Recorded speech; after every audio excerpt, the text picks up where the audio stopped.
আসসালামু আলাইকুম বাহে। মুই হলো রংপুরিয়ে কথা কমাই যায়।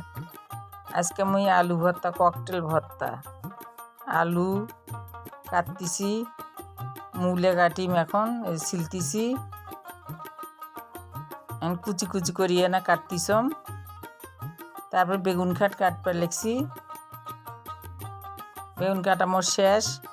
আর মুই সিমগুলো বাঁচবার নাকছম। এই তো সব কাটাকাটি শেষ। আর মুই কাঁচামরিচ কাটনু, ধনিয়ার পাতা কাটলাম, পেঁয়াজ রসুন কুচি কুচি কাটি নিনুর বাহে। এই যে মুই তেলানি মাননু, এই যে দাঙ্গা করিয়ে মুই ভর্তা করবার নাকছম সবগুলো মিলিয়ে।